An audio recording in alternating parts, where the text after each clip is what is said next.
Joining me now is AJ Cassavell, who covers the San Diego Padres on a daily basis. And a lot of fun going on in San Diego, AJ. Take me through your last 48 hours.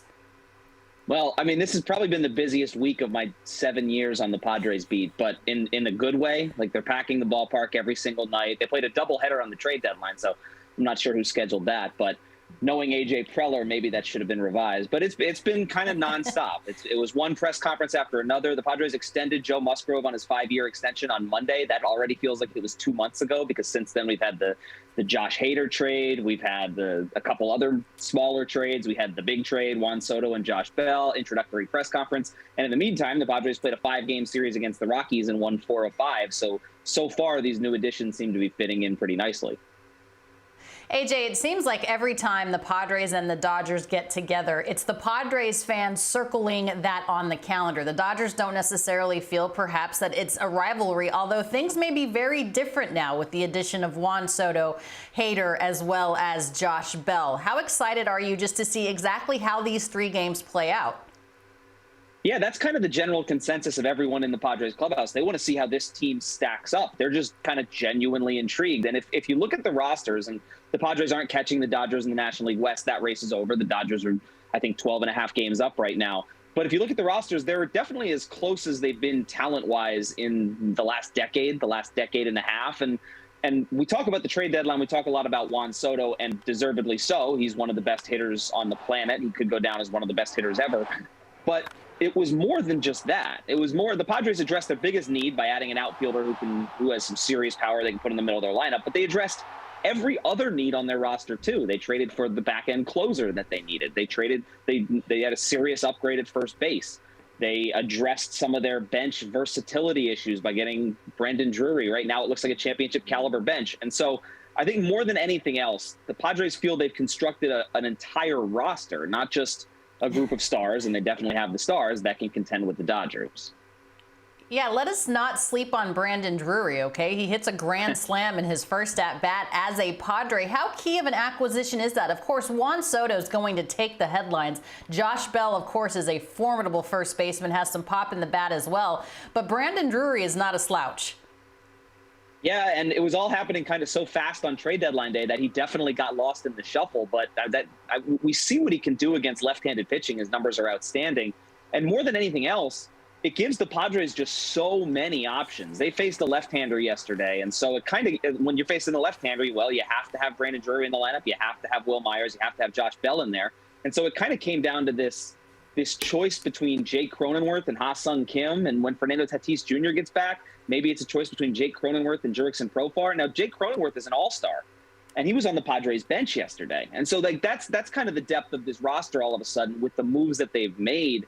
Every single day, they're going to kind of be able to do what the Dodgers have really done for the past 6-7 years, which is they've constructed a team that's good enough to beat you no matter who you put on the mound. They can counter that. And by the way, we're not even talking about Manny Machado, who just has 10 years of service time, who arguably is one of the better players in all of baseball, MVP candidate for sure in the National League. So when Tatis gets back, the top of the order, Tatis, Soto, Machado. My goodness. Speak to what Machado's meant to this lineup, AJ, and also when is Fernando getting back?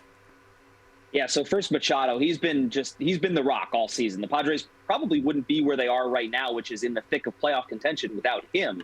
He's had to carry this offense, and I think you're probably going to see maybe a little relief from him, that he doesn't have to carry so much of the burden that he did before. I mean, he's been battling a bad ankle too, and so maybe he gets an extra day or two once Tatis returns, when you can put Juan Soto and Fernando Tatis Jr. in there, you can maybe afford to rest up Machado and get him healthy. He has just been outstanding. MVP candidate for most of the season. His numbers have dipped a little bit, but they've dipped only as he's been battling that ankle injury, and he hasn't faltered at all defensively. And so he's been excellent as usual. He just goes out and does it every single year. With Tatis, he is right now, the Padres are optimistic that he will, I mean, he's gonna likely have one more live batting practice session. So he's facing live pitching, which was a huge step in the progression, because with a bad wrist, or with a surgically repaired wrist, you kind of want to see how your wrist heals when you're facing an actual pitcher as opposed to just batting practice. If all goes well there, could be a rehab assignment beginning early next week. And I think we could see him back in the middle of this month at some point if he continues on the progression that he's on right now. AJ, I have so much to ask you. I have time for 2 more questions, however. My first question is this. I know that the company line is, I just want to win now. I want to help this team. I want to do what we can for 2022. In your estimation, knowing what you know about this club and AJ Preller, do you think Juan Soto will be open to staying there after this current period of time? Yeah, well, I asked him that question the other day, and he says he's just focusing on winning right now. But knowing what this organization has done with some of the other guys that they've brought in, I don't think it's a stretch to say that they would be open to doing that, especially because you see what it does for the city. You see the way it packs the ballpark every night on I think it was Wednesday night when he made his debut. There were lines stretching around the block. The place was electric from really before even the first pitch. And so the Padres have seen a jump in revenue, a jump in fans, a jump in attendance, because they're making these investments. And as a result, they're probably more willing to go ahead and do that. And so what I'll say is these are probably discussions that haven't happened yet and will likely happen maybe in the offseason, maybe even beyond that. But the Padres gave up a significant prospect haul, and that's not really the kind of package you give up if you're not intending to keep the guy you're getting around for a long time.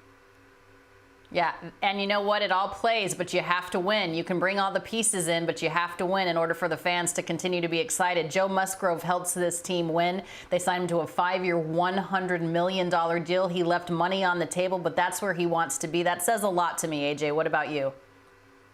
Yeah, I mean, he wants to be here, and he's kind of the king of San Diego. And so, I mean, why would you want to leave that? I mean, 5 years and $100 million is nothing to sneeze at. He's been outstanding for the Padres. He's also kind of been the anchor of this rotation, taking the ball every 6 days.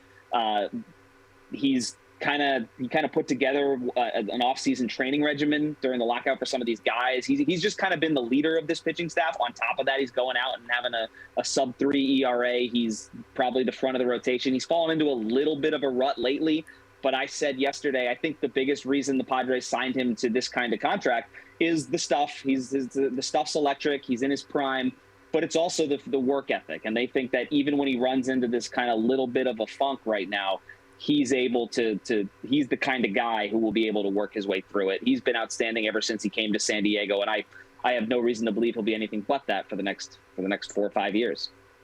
Yeah, a little bit of a slump right now, but 8-5 with a 3 earned run average this season. He is there to stay. A lot of excitement in San Diego. AJ Cassavell, thank you so much for taking a few moments to give us an insight on Slam Diego right now. We appreciate it.